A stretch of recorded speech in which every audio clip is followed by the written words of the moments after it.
dengan saya Radi, Dokter Ria dari Puskesmas Basuki Rahmat.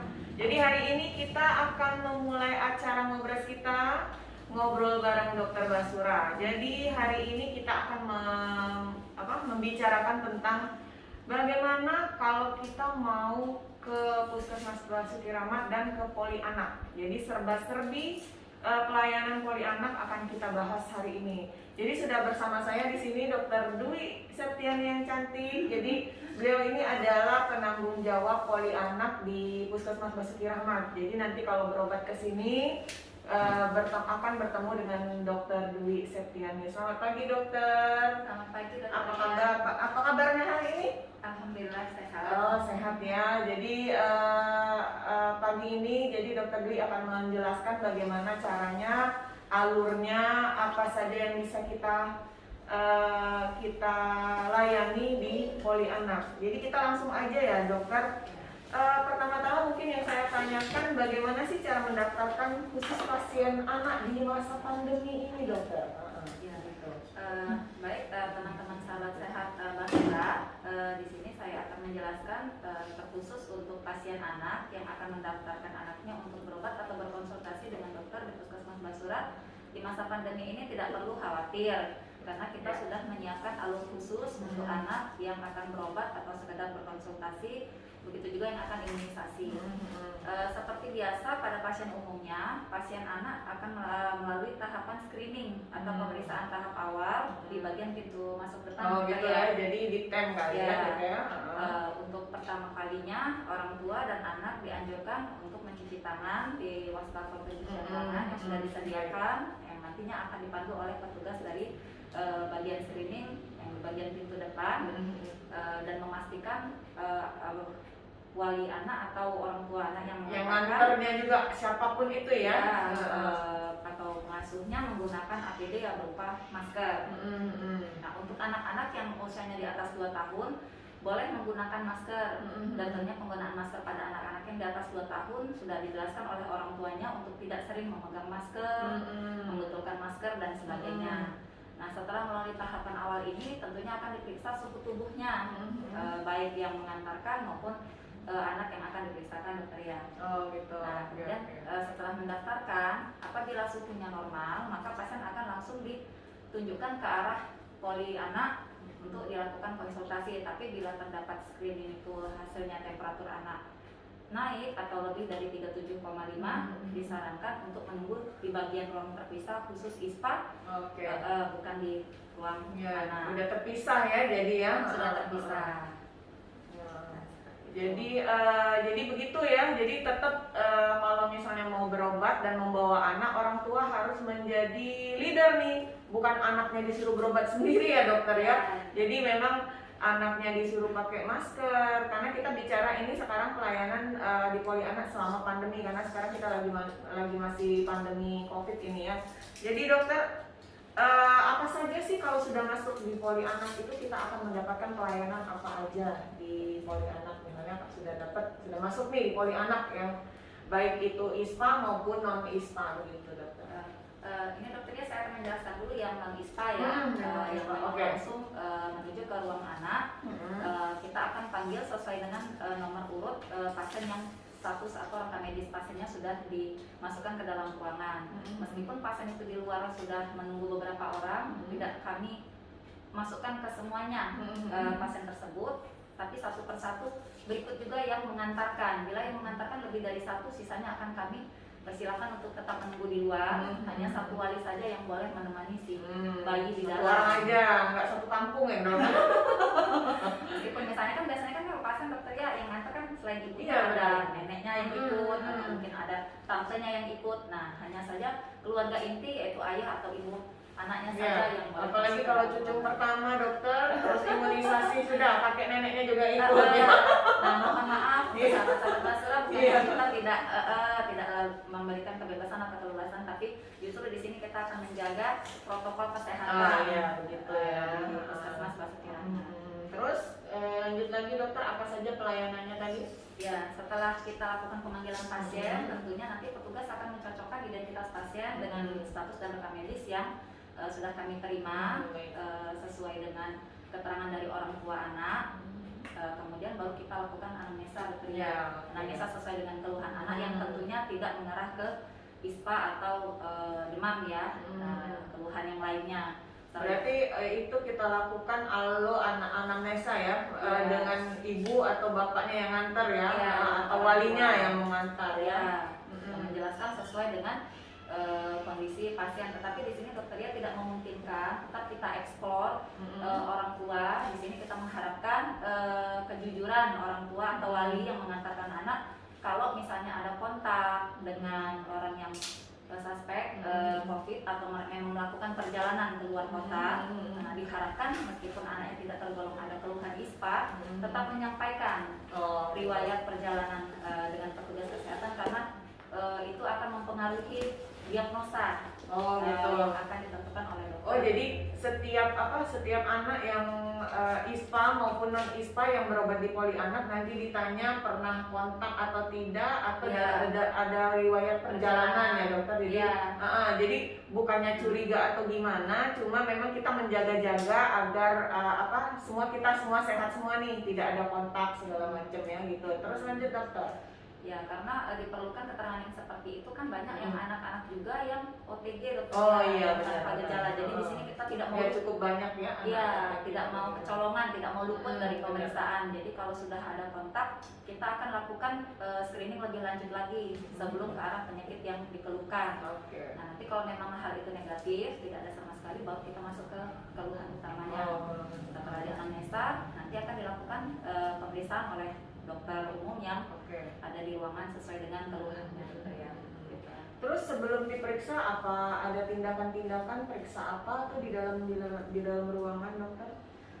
Di sini kita merujuk pada protokol kesehatan ya yang sudah ditentukan Kemenkes, bahwasanya kontak dengan pasien itu untuk hal yang mendesak, terutama hal-hal yang seperti misalnya anak atau bayi memerlukan tindakan khusus seperti mengganti perban, atau memang bayi sedang mengalami luka atau benda asing yang perlu ditangani oleh dokter. Tentunya di sini biasanya keluarga terutama ibu itu kita suruh tunggu dokter ya, kita tugas yang membantu anak. Tapi kalau anak yang harus didampingi orang tua yang agak susah ya, yang agak susah rewel, jadi atau tantrum ya, jadi atau anak yang disabilitas ya, jadi dokternya memerlukan APD khusus lagi, misalnya tambahan seperti face shield, menggunakan APD lengkap supaya bisa kontak dengan si anak, karena kalau tindakan khusus kan jaraknya kurang dari 1 meter dokter ya. Jadi bukannya kita tidak mau melakukan tindakan, tapi di sini juga petugas tetap memperhatikan. Kita saling menjaga intinya ya, kita juga tidak menularkan dan kita juga supaya keadaan lebih kondusif, kita nggak saling takut begitu ya. Tadi dokter membicarakan tentang yang non ISPA ya. Kalau yang ISPA gimana dokter? Nah, kalau yang ISPA nanti ada petugas dari screening atau bagian depan dokter ya yang mengantarkan pasien langsung ke ruang tunggu di ISPA yang khusus ISPA. Nanti petugas melapor ke sini kepada dokter bahwasannya di ruang ISPA ada pasien anak yang dengan kondisi febris misalnya. Jadi dokter akan pindah ke ruangan khusus ISPA dan dilakukan pemeriksaan di ruang ISPA. Langsung pemeriksaannya sama ya, dari anamnesa segala macam. Sama dengan anamnesa. Tapi biasanya kan kalau pasien yang ISPA dokter dia tidak memerlukan tindakan khusus kan. Jadi dengan pasien yang ISPA, anak-anak yang memiliki keluhan ISPA bisa jaga jarak gitu. Tapi ruangannya khusus untuk anak-anak yang memang ada keluhan ISPA. Nah, setelah dilakukan konsultasi dan pemberian obat di sana, anak tidak masuk ke ruang poli umum yang non ISPA. Jadi cukup dokter yang memang ke ruangan tersebut gitu. Jadi begitu ya. Jadi emang ada pemisahan antara ISPA dan non ISPA. Nah, kalau misalnya sudah ada, bisa nggak dijelaskan sedikit tentang alur atau prosedur di pelayanan di poli anak di Puskesmas Lutfi Rahmat itu dok? Gitu. Kalau untuk setelah anak mendaftar dan dilakukan pemisahan di ruang ISPA dan non ISPA, seperti tadi yang sudah saya jelaskan, setelah pasien dipanggil ke dalam ruangan, setelah dilakukan anamnesa, anak akan kita timbang dulu dokter ya berat badannya, screening juga tetap ditimbang lagi, diulang lagi ya, tapi ini untuk kondisi status gizi ya, mungkin berhubungan dengan status gizi anak gitu sekalian, maksudnya dokter. Ditimbang berat badan, kalau bayi ada penimbangan khusus, dan kalau anak-anak yang sudah bisa berdiri ada penimbangan berat badan yang bisa digunakan dengan cara anak-anak berdiri. Kemudian kita lakukan pengukuran berat badan untuk melihat status gizinya, dinilai. Kalau memang anak-anak tersebut membutuhkan konsultasi gizi, nanti setelah pengobatan kita sarankan untuk berkonsultasi gizi dengan petugas gizi medis kita di puskesmas. Ada yang kurang gizi atau gizinya normal atau yang obesitas ya dokter ya. Kita konsultasikan tapi setelah melakukan pengobatan di ruangan. Nanti tentunya sebelum kita memanggil pasien ke ruangan itu, petugas juga sudah membersihkan atau melakukan desinfeksi ruangan dokter ya, terutama penyemprotan ruangan seperti meja, kursi, dan penyiapan alat-alat untuk pemeriksaan. Gitu ya. Jadi kalau misalnya anak-anak udah masuk nih, tiba-tiba orang tua tuh nggak tahu tuh di depan dia ISPA atau non ISPA. Gimana sih kalau cara orang puskesmas membedakan ISPA dan non ISPA dokter? Apakah cukup screening di depan itu cuma ditem sama di tinggi berat badan, atau gimana dokter caranya, cara membedakan ISPA dan non ISPA, atau membedakan itu ISPA biasa dan atau suspek COVID deh gitu maksudnya? Memang di sini berdasarkan panduan dari penanganan anak pada masa pandemi dari Kemenkes RI, dokter Lia, memang agak sulit. Terkadang setelah pemeriksaan pun masih sulit untuk ditegakkan diagnosa itu kalau anak terkonfirmasi. Tapi kita sarankan untuk orang tua yang sulit membedakan, tetap harus membawa anaknya ke fasilitas kesehatan terdekat, misalnya ke puskesmas. Nanti di bagian depan, di bagian screening, kalau orang tuanya ragu boleh bertanya gitu dokter dengan petugas kita. Nanti petugas kita juga akan menanyakan keluhannya apa Pak gitu, Pak Bu gitu. Kalau memang ada keluhan ISPA meskipun tidak demam, tetap kita lakukan pemisahan dokter ya. Tetap kita lakukan pemisahan untuk anak yang ada keluhan ISPA meskipun tidak disertai demam. Nah, nanti dari screening itulah kita gali lagi dokter ya. Kontak adakah dengan orang yang suspek COVID, siapa saja yang tinggal di rumah, terus menggunakan pengasuh atau atau ibunya aja yang merawat atau menggunakan pengasuh, dan juga riwayat pengasuh apakah tinggal di rumah atau pulang pergi, itu semua akan kita gali.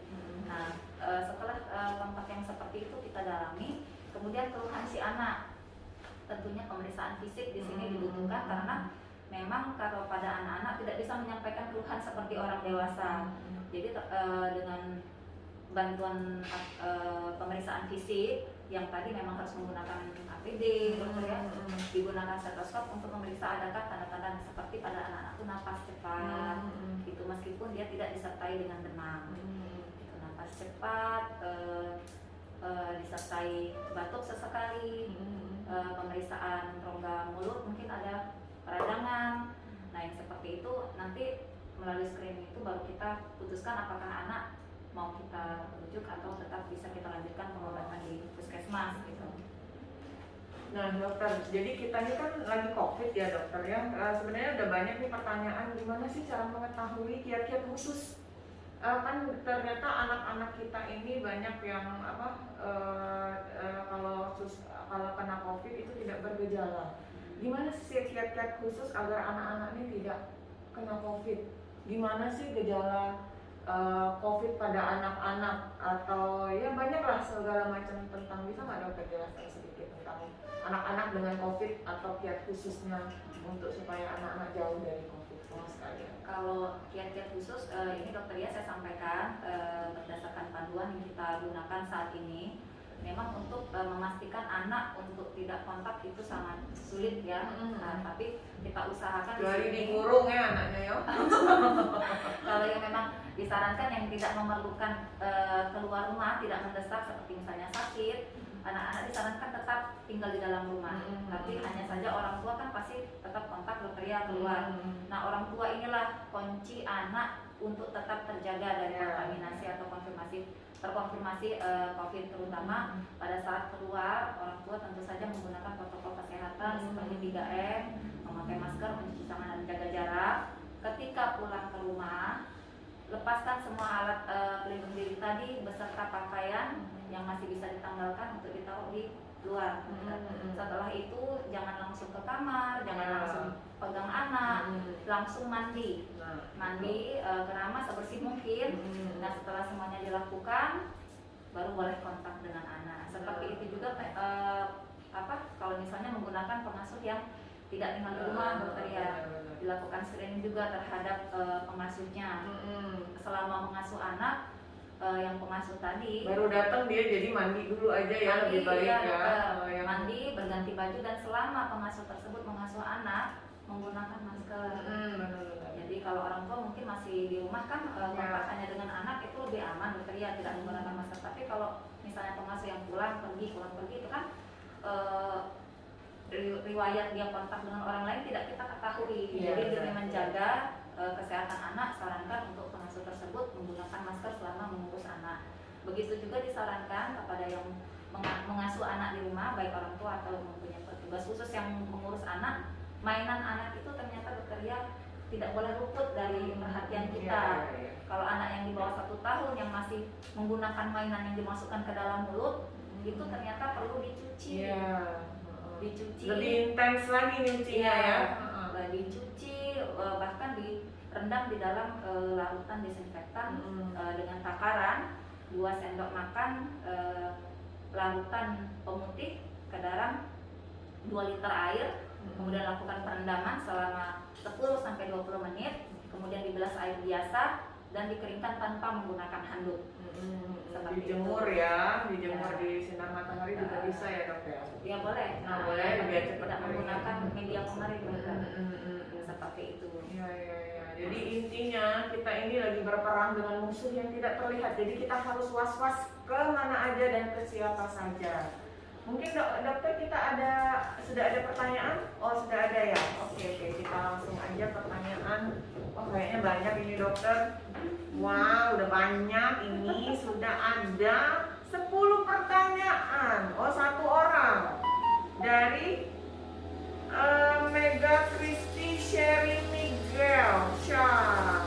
Dokter, jadi pertanyaan pertama dok, apa anak 1 tahun boleh memakai masker? Nah, pertanyaan pertama adalah apakah anak 1 tahun boleh memakai masker? Ini langsung saja aja ya? Boleh. Untuk pertanyaan yang anak, bolehkah 1 tahun itu sudah menggunakan masker? Sebenarnya kalau anjuran dari Kementerian Kesehatan yang menggunakan masker itu adalah anak-anak lebih dari 2 tahun disarankan. Anak-anak di bawah 2 tahun tidak disarankan menggunakan masker karena ditakutkan mungkin tanpa pengawasan tidak ya? Pengawasan itu masker ini membekap saluran nafas anak yang menyebabkan anak jadi sulit bernafas. Tapi anak tidak bisa mengungkapkan atau tidak bisa menyampaikan keluhannya. Nah ini yang kita takutkan nanti terjadi kefatalan ya dokter ya, jadinya terjadi komplikasi yang lainnya. Tadinya mau berobat yang ringan saja akibat masker tadi jadi timbul keluhan yang lebih berat.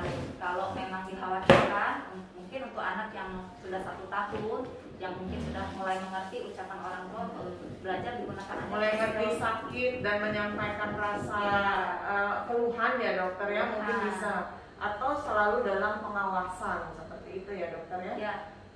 Dalam pengawasan orang tua. Nah yang kedua, apakah anak 2 tahun boleh dikasih vitamin C dokter? Anak 2 tahun itu sebenarnya sudah bisa dapat vitamin C, hanya saja dosisnya. Menurut saya dosis yang dianjurkan itu sekitar 60% dari vitamin yang terkandung di dalam biasanya kan multivitamin yang suka dikasih orang tua ke anak-anak yang isinya bukan saja hanya vitamin C, tapi ada vitamin dan suplemen makanan lainnya gitu. Tapi dari komposisinya yang dianjurkan adalah sekitar 60% dari seluruh komposisi vitamin tersebut itu mengandung vitamin C. Jadi boleh mungkin kalau misalnya ada sirup multivitamin itu boleh ya dokter, tapi dosisnya jangan asal kasih ya. Kalau misalnya sudah terlanjur beli di apotik bisa langsung konsultasi aja lah mungkin ya ke fasilitas kesehatan terdekat atau langsung ke Puskesmas Basuki Rahmat melalui nomor telepon konsultasi itu bisa dilihat di Instagram kami gitu ya dokter ya. Yang ketiga, apakah anak boleh diberikan vaksin COVID? Nah, ini pasti mungkin pertanyaan semua orang ini. Range-nya berapa aja tuh vaksin COVID, dokter? Mungkin kalau untuk anak gimana, dokter? Gini dokter ya, sesuai dengan protokol yang sudah disampaikan ke petugas kesehatan, sasaran dari vaksin COVID ini adalah anak dengan usia atau remaja, dimulai dari remaja usia 18 tahun hingga 58 tahun. Jadi memang untuk bayi atau anak-anak atau bahkan bayi itu memang tidak disarankan. Belum ada jatah. Bisa jadi karena sebenarnya vaksin ini juga karena penelitian ya, Dok ya. Mungkin range penularan terbesar adalah 18 sampai 58 tahun gitu, dokter ya. Jadi yang 18 ke bawah itu memang penularannya tidak terlalu tinggi seperti itu. Jadi yang divaksin hanya 18 sampai 58 tahun gitu ya, Ibu ya. Jadi anak-anak cukup vaksin yang rutin aja kalau datang ke Puskesmas Basuki Rahmat. Bagaimana? Oh, ini mungkin bagaimana protokol kesehatan di rumah sakit? Nah, kalau di rumah sakit kita nggak bisa jawab kali ya, Dok ya, karena di rumah sakit bukan wilayah kerja kita, Kak. Kalau mungkin sedikit aja protokol kesehatan yang ada di puskesmas aja, dokter. Bagaimana sih protokol kesehatan? Mungkin diulang lagi tadi, dia nggak dengar, mungkin apa pas pelayanannya atau gimana, dokter? Kalau lebih dan kurang ya, mungkin dokter ya sini saya bantu untuk mencerahkan. Mungkin lebih dan kurang protokol kesehatan kalau untuk pemeriksaan di rumah sakit sama lah dengan puskesmas, tapi saya rasa lebih tinggi lagi, Dok ya, tingkat keamanannya. Karena lebih banyak lagi di situ pasien. Ya, karena pasien rumah sakit kan sebagai pusat rujukan biasanya ya, jadi pasien lebih kompleks dan lebih banyak lagi. Tetapi yang sudah kita sarankan dan kita selalu sosialisasikan terhadap pasien-pasien yang di puskesmas, yang sedang mendaftar, yang sedang duduk di ruang tunggu, itu selalu protokolnya sama. Yang utama adalah 3M, memakai masker, mencuci tangan, dan menjaga jarak. Biasanya sebelum pasien masuk ke bagian pendaftaran di rumah sakit, semua itu akan dilakukan screening sama seperti di puskesmas tadi, dilakukan screening. Kemudian pasien baru masuk ke ruangan yang akan dituju sesuai dengan keluhannya. Nah, mungkin perlakuan pasien tadi, dokter ya, untuk setiap pelayanan atau setiap poli yang ada di rumah sakit pun akan sama. Semua fasilitas kesehatan kemungkinan besar itu sama caranya, cara protokol kesehatannya mungkin sama ya. Gitu. Nah, sekarang berbicara soal vaksin rutin. Vaksin anak apa saja yang disediakan di poli anak di Puskesmas Basuki Rahmat? Mungkin bukan di poli anak ya, dokter ya. Kita juga punya poli imunisasi. Mungkin bisa disebutkan aja, dokter, apa saja vaksin apa saja yang disediakan untuk anak di sini? Sebenarnya kalau vaksin itu sudah terpisah ya, dengan ruang anak ada ruang tersendiri yang khusus untuk imunisasi atau vaksinasi rutin pada anak gitu, seperti imunisasi yang PPI atau sesuai dengan anjuran pemerintah, dimulai dari imunisasi, biasanya nanti kita tanya dulu dari mulai lahir, dokter HB0 sama vitamin-nya sudah atau belum. Nah, kemudian pokoknya bawa itu kali buku KMS ya. Kalau di puskesmas itu kita masih pakai KMS, kartu menuju sehat, tapi sebenarnya dalam bentuk buku. Jadi kalau dari lahir dokter biasanya sudah dapat ya dari rumah sakit. Meskipun dari rumah sakit itu dapatnya berupa buku, nanti di dalam buku itu kan ada jadwal itu, dokter ya, jadwal imunisasi yang akan diteruskan di puskesmas. Nah, seperti itu tadi saya sebutkan, BCG, DPT 1 sampai 4, polio, yang standar yang harus didapatkan atau imunisasi dasar itu semua dapat kita layani di Puskesmas Basuki Rahmat gitu. Oh gitu ya. Jadi mungkin kalau misalnya janjian sama petugas juga bisa kesini. Kita pelayanan imunisasi itu setiap hari Kamis setiap minggunya, tidak setiap hari ya. Kemudian lagi, nah ini kayaknya pertanyaan dari rumah sakit. Kalau masalah kapasitas kamar di rumah sakit puskesmasnya gimana ya? Puskesmas, rumah sakit. Kalau puskesmas itu pusat kesehatan masyarakat, mungkin beda dengan rumah sakit ya. Kalau kita punya wilayah, kalau rumah sakit itu bisa saja berada di wilayah kita, walaupun nanti rumah sakit itu lebih besar pelayanan kesehatannya. Seperti itu, mungkin itu saja yang dijawab ya. Kalau Puskesmas Basuki Rahmat ini termasuk pusat kesehatan masyarakat yang non rawat inap ya, rawat jalan. Rawat jalan, jadi tidak ada fasilitas kamarnya seperti itu ya. Lebih bagus menjemur anak dari jam berapa sampai jam berapa, Dok? Bagusnya kayaknya ibu ini baru punya anak kecil ya, nggak apa-apa deh dijawab. Jemur anaknya dari jam berapa, Dok, biasanya? Kan sekarang nih ada yang bilang dari jam 8. Kalau kita dulu kan jam 8 ya, sampai jam 9 lah, Dok ya paling. Tapi sekarang kan ada yang bilang ternyata matahari jam 10 itu lebih bagus. Sejak Covid ini yang mengatakan bahwa sinar ultravioletnya lebih bagus di jam 10. Nah, gimana tuh, Dok, penjelasannya? Ya, memang mungkin kalau untuk yang pertanyaan kali ini sebenarnya ada ahli khusus yang menjawabnya. Cuman memang baru-baru ini diketahui ternyata semenjak pandemi ada gelombang khusus, Dokter ya, dari matahari itu yang meningkatkan imunitas tubuh, bukan saja pada anak, tapi disarankan untuk anak-anak itu dianjurkan pada saat matahari terbit itu semua mulai dari jam 7 hingga jam setengah 9, Dokter. Selama 15 menit saja, tidak lebih dari itu. Itu yang saat ini yang saya tahu bagus untuk meningkatkan dan membantu membentukkan vitamin D di dalam tubuh. Itu merangsang pembentukan vitamin D. Masih seperti itulah, Dok. Kita juga kadang-kadang ibu-ibu kalau sudah jam 9 lebih itu matahari terik banget kan nggak mungkin tega menjemur anaknya. Iya, gitu. ya, Dokter. Apalagi kalau nyai yang ngerawat anaknya ya. Jadi tetap jam berapa, Dokter? Dari jam 7 hingga setengah 9 pagi seperti itu. Nah, kalau anak masih full ASI 1,5 tahun, apa perlu ditambah zat besi?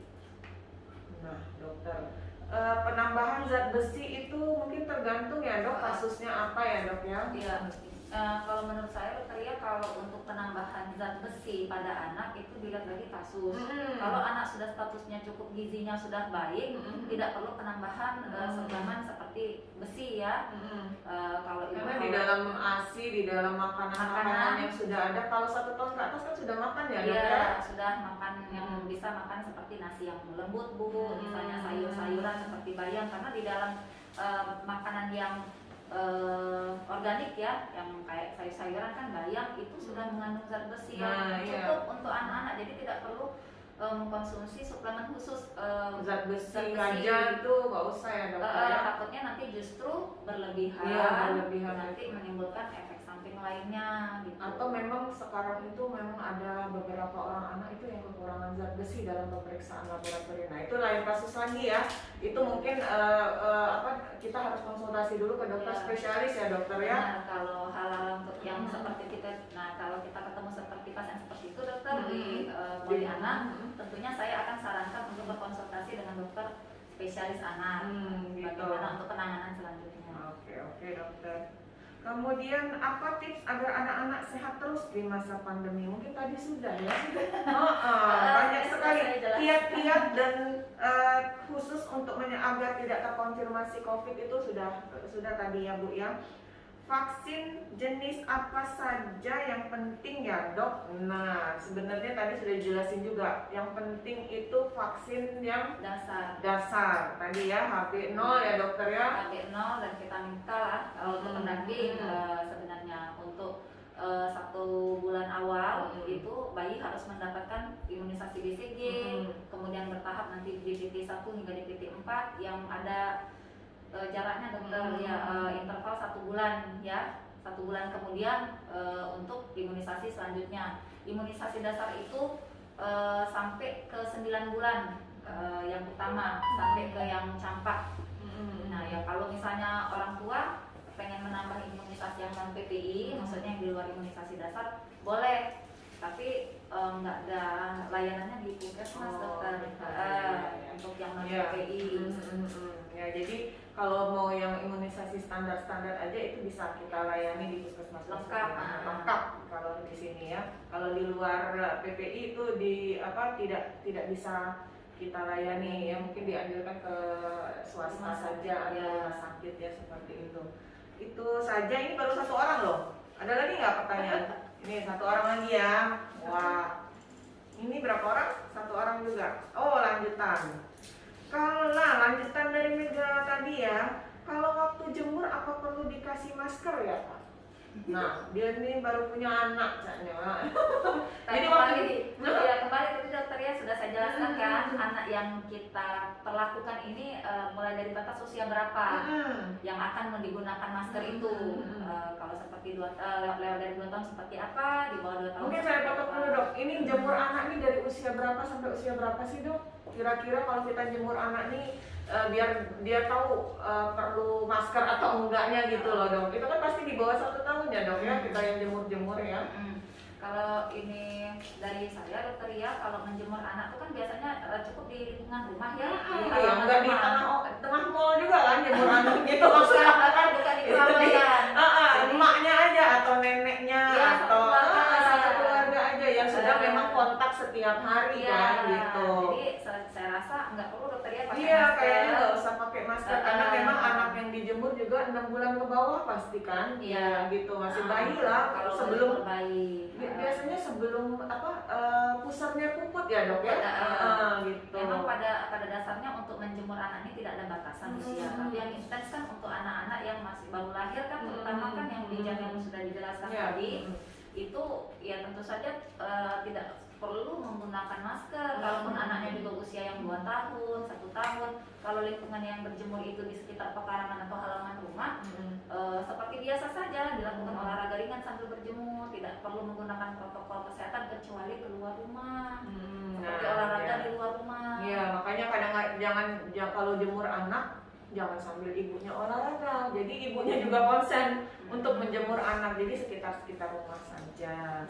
Nah, kemudian ini mungkin pertanyaan yang sering terkait dengan imunisasi dokter. Kadang-kadang kan kalau imunisasi kita tuh suka terlambat nih, anaknya demam atau itu gimana dok kalau terlambat imunisasi?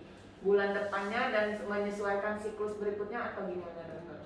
Kalau saya ini dapat dari anjuran dari dokter anak itu yang dikasih pelonggaran dari jadwal imunisasi itu selama 2 minggu dokter ya.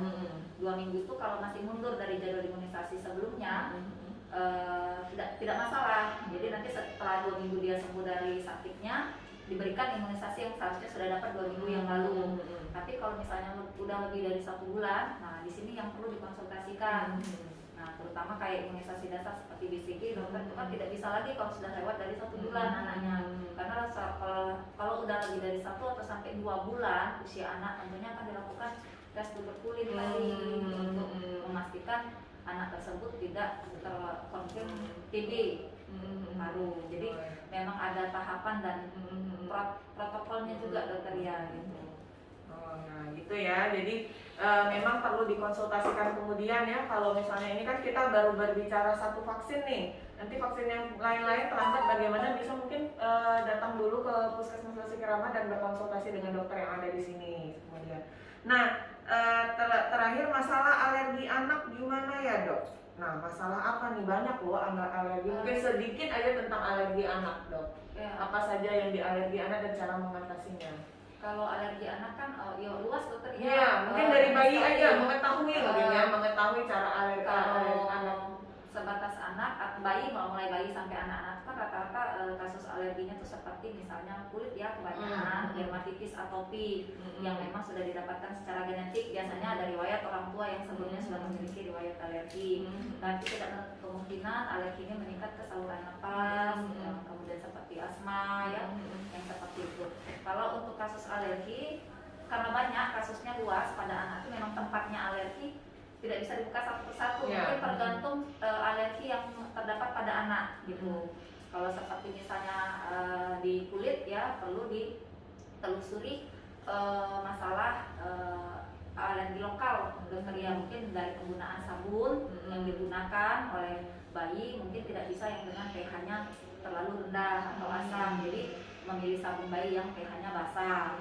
Nah itu nanti perlu dijelaskan lagi dengan dokter, jadi memang tidak bisa secara online.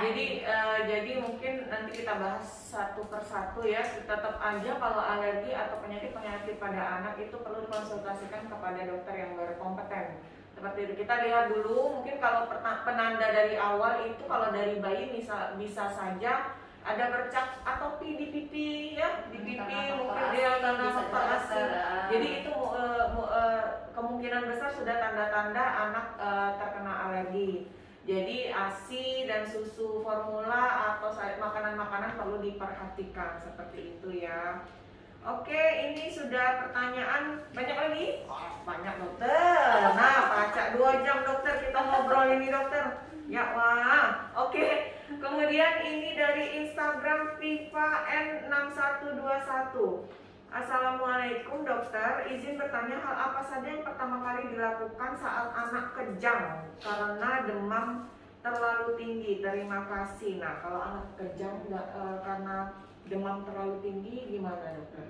Biasanya kan di sini kalau anak yang kejang itu ya sebelumnya ada riwayat dari orang tua. Nah, tapi perlu disarankan memang biasanya kalau kita di poli anak ada pasien yang demam, terutama anak-anak yang di bawah 5 tahun, kita akan sarankan di rumah itu untuk selalu sedia yang namanya paracetamol sesuai dengan kebutuhan anak, maksudnya sesuai dengan usia dokter ya. Kalau di bawah 1 tahun tentunya paracetamol yang drop, apapun mereknya, baik yang generik atau yang paten. Nah, kalau untuk anak yang lebih dari 1 tahun bisa digunakan sirup yang harus selalu tersedia di rumah. Tidak mesti harus sedia antibiotik, karena nanti penggunaan antibiotik harus dikonsultasikan ke dokter. Untuk penanganan anak untuk mencegah terjadinya kejang di rumah, tadi harus menurunkan demamnya ya, karena demam terlalu tinggi. Langkah pertama yang penting harus dilakukan oleh orang tua adalah bagaimana caranya demam itu segera turun. Tapi bukan dengan cara si anak segera dimandikan dokter ya, enggak ya. Yang dikompres pakai batu es juga enggak ya dokter ya? Boleh, karena perubahan suhu yang terlalu cepat itu ekstrim kan, dari suhunya anak panas, batu es kan sangat dingin dokter ya. Jadi perubahan suhu yang ekstrim itu akan membuat suhu anak tadi terkejut gitu, justru nanti anak timbul merangsang kerusakan yang lain lah ya, merangsang kejang justru. Jadi bertahap, pertama yang dilakukan adalah tentu saja orang tua tidak boleh panik, berikan obat sesuai dengan dosis atau sesuai dengan usia anak. Nah, setelah pemberian paracetamol atau penurun panas tadi, tentunya orang tua tidak hanya menunggu saja, dibantu dengan kompres dokter ya. Kompres tadi tidak hanya ditempelkan, tapi dilakukan seperti mengelap bagian tubuh dengan tujuan pori-pori ini terbuka sehingga panas tadi cepat turun. Dilakukan juga pemberian yang sedikit, pemberian air minum sedikit-sedikit tapi sering pada anak, sehingga anak akan lebih sering buang air kecil sehingga membantu suhu badannya turun dengan cepat. Kejang ini sebenarnya dipicu karena panas yang terlalu tinggi pada anak. Tapi kejang demam lah dok ya. Definisi kejang yang disebabkan oleh karena panas setiap anak itu berbeda. Tidak mesti anak panas tinggi baru timbul kejang. Terkadang baru 38 atau 37,5 anak sudah terangsang ke kejang. Jadi yang utama yang dilakukan orang tua adalah bagaimana caranya supaya demam tadi segera turun untuk mencegah kejang pada anak. Nah, ya, jadi mungkin untuk first timer yang anaknya demam kemudian kejang itu bisa dilakukan seperti yang dokter Dwi ngomong tadi. Cuma kalau misalnya masih demam terus ya dok ya, mungkin langsung aja dibawa ke UGD setempat ya dokter ya. Karena itu untuk pertama kali. Kecuali kalau misalnya orang tua sudah dengan anak-anak yang sudah pakai, udah ada riwayat kejang demamnya, bisa mungkin stok ya. Kalau sudah stok penenang ya dok ya. Biasanya seperti itu ya dok. Cuma itu memang harus dikonsultasikan dulu. Di sini sebenarnya yang lebih kompeten adalah dokter spesialis dokter yang bicara, karena untuk meresepkan sejenis obat penenang atau antikonvulsi untuk disiapkan di rumah kalau sewaktu anak terdapat kejang berulang, obat tersebut dapat dimasukkan melalui anus. Tapi masalah dosis dan cara pemberian tentu saja peresepan itu harus dilakukan oleh yang lebih berkompeten lagi. Gitu. Oke dokter, terima kasih. Kemudian dokter, kalau anak susah BAB bisa diberi apa saja ya dok? Karena anaknya kurang suka makan sayur dan buah. Nah, di sini sebenarnya tekniknya ke orang tua dokter ya. Kurang BAB-nya gimana? Berapa hari sekali? Atau memang ada siklus anak yang 8 hari sekali ya dok ya? Iya. Biasanya kalau dari dokter anak itu ditunggu usia lamanya biasanya sih sampai 5 hari. Kalau nggak, sebenarnya kalau anak-anak nggak ada keluhan nggak apa-apa ya dok ya? Iya, nanti itu soalnya orang tua ini suka menunggu, belum padahal anaknya tuh tetap main biasa. Baik-baik saja. Memang ada benar dokter ya, siklus anak itu tidak setiap hari buang air besar.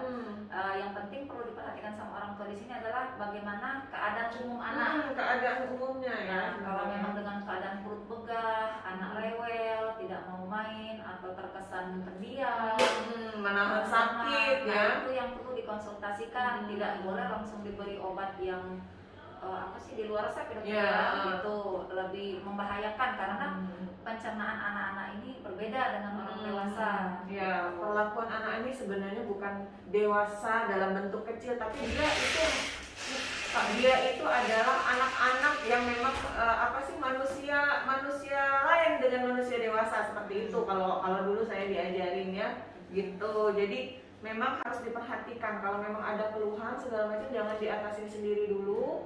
Cuma anak-anak langsung dibawa ke UGD kalau memang sudah nggak bisa tertahankan ya, karena di UGD atau di ruang tindakan fasilitas kesehatan itu nanti ada tindakan lain. Berbeda juga dokter, sulit BAD pada anak-anak dengan orang dewasa juga beda lagi. Iya, gitu ya. Jadi ibu-ibu tolong diperhatikan anak-anaknya. Kemudian ada pertanyaan dari Facebook, Adelina, Bu dokter mau tanya kalau anak kurang gizi apa solusinya? Dikasih gizi loh. Apa dokter solusinya? Gini dokter ya, kalau masalah soal gizi anak kan itu nanti berhubungan juga dengan stunting ya, banyak kaitannya. Tapi itulah tadi seperti kasus alergi, dokter ya tidak bisa kita ungkapkan di sini karena kaitannya itu banyak. Karena nanti kan kita harus cari tahu apa penyebabnya ya, riwayat keluarganya, status gizi, bagaimana pola makan si anak, genetis orang tua. Nah semuanya itu dinilai. Nanti status gizi itu kan bukan dilihat dari postur tubuh aja, ya, usianya sesuai tidak dengan tinggi dan berat badannya. Ya, jadi kalau di puskesmas ini pemeriksaannya secara holistik karena kita di sini bekerja sama, bukan hanya dokter Dwi buka praktek di puskesmas, bukan, tapi kerjasama nanti dengan program gizi, dengan program penyuluhan, promosi kesehatan. Karena emang kalau di puskesmas satu orang yang ada keluhan sakit itu yang terkait itu semuanya, lingkungannya, sekitarnya, baik itu orang tuanya dan segala macam. Jadi itu semua ditanyakan. Jadi kalau misalnya ditanya apakah anak kurang gizi gimana solusinya, datang dulu ke kita ya, nanti kita cari solusinya bersama-sama karena kita harus tahu apa penyebabnya yang paling penting gitu ya dokter ya. Kemudian dari Bapak Nur Hadi Huda di Instagram. Nah, mungkin baru punya anak nih dokter, Bapak Huda. Dokter izin pas sakit bolehkah anak minum suplemen yang berguna menguatkan imunitas tubuh anak? Nah dokter, mungkin anak Pak Huda ini baru habis sakit dokter atau lagi sakit ya, boleh nggak minum semacam suplemen imunitas? Nggak disebutkan ya dok berapa usia anaknya ya? Oh enggak di itu. Mungkin baru punya anak ini dok, di bawah 1 tahun bisa jadi itu. Kalau penggunaan suplemen pada anak pada saat sakit memang disarankan dokter itu untuk membantu pemulihan biar si anak segera sembuh atau segera recovery dari sakitnya. Tapi yang paling utama bukan suplemen sebenarnya di sini dokter. Kalau disarankan kalau kita konsultasi dengan spesialis anak konsultan justru status gizinya, makanannya, kualitas apa yang dimakan anak itu. Bukan suplemen imunitas yang mungkin sehabis sakit aja ya. Lebih ditekankan kalau dari spesialis anak konsultan itu gizi anak pada saat dia sakit yang harus ditingkatkan. Maksudnya bukan berarti makanannya nggak enak, bukan dokter ya, tapi makanan yang harus seimbang gizinya, baik protein, baik karbohidratnya. Nah, makanan itulah yang nanti menentukan anak cepat kembali sehat, gitu. Supaya anak tidak lemah, nafsu makan tetap stabil. Nah baru digunakan suplemen tadi. Ya, jangan cari jalan pintas dulu. Kalau bisa makanan oral ya, secara oral ya, makanan biasa itu bisa kita lakukan lebih baik seperti itu. Lagi ya dokter ya. Kemudian ini dari Instagram Ibu Agustin Windati. Nah ini sepertinya sudah dijawab tadi dokter, bagaimana pertolongan pertama saat anak kejang di rumah. Nah Ibu Agustin mungkin tadi sudah nonton ya, kita nggak jawab lagi karena tadi sudah dijelaskan oleh panjang lebar oleh dokter Dwi ya. Mungkin kita lanjutkan lagi ke pertanyaan-pertanyaan yang lain lagi, karena banyak sekali ini kayaknya kalau sudah berbicara soal anak. Nah, dari Mega, yang Mega tadi ya. Oke, kalau masalah probiotik gimana ya dok? Apakah boleh diberikan ke anak 1 tahun? Boleh nggak? Boleh ya dok? Loh, kok maksa? Pertanyaan boleh ya dok? Kalau masalah probiotik gimana dok? Ini dok? Probiotik berarti untuk pencernaan ya dok ya? Sebenarnya itulah kan dokter ya, sama seperti yang kita jawab masalah diare pada anak. Sebenarnya probiotik juga tidak boleh berlebihan pada anak. Karena kan anak-anaknya rata-rata sensitif ya pencernaannya, takutnya nanti dengan probiotik yang tinggi, maksudnya makan-makanan yang kita pilih banyak probiotiknya nanti justru menimbulkan buang air besar yang lebih sering dalam satu hari. Maksudnya ini apa pertanyaannya dari apa terkait dengan BAB susah tadi apa ya? Nah bisa jadi ya dok ya terkait enggak juga dok. Nah sudah. Jadi probiotik ya. Nah jadi segala macam sebenarnya ibu-ibu ini update karena media sosial juga kali dok ya. Bisa jadi ikut-ikut. Padahal ada kasus-kasus tertentu nih yang harus dikasih probiotik atau dikasih apa tadi zat besi tadi ya, karena itu. Jadi sebenarnya segala macam yang terkait dengan anak baiknya kita konsultan dulu di fasilitas kesehatan terdekat seperti itu. Terutama masalah-masalah suplemen-suplemen tambahan untuk anak. Kalau anak-anak kita udah normal nggak apa-apa kali ya dok, nggak usah ditambah suplemen ya dok ya. Karena kalau sekarang ini kan kebetulan saya punya anak kecil juga dokter ya. Rata-rata susu yang sekarang ini dietarinya itu sudah menggunakan probiotik semua. Jadi tidak perlu probiotik khusus yang diberi setelah makan atau suplemen khusus memang khusus probiotik ini kan karena sudah dari susu itu udah dietari fiber gitu dokter. Udah ada probiotiknya. Ya benar. Jangan ikut latah ke itu sebenarnya harus dikonsultasikan lebih. Kemudian dokter kalau masalah gizi anak yang bagus buat anak 1,5 tahun yang harus dibutuhkan bagi tips kecukupan gizinya dok.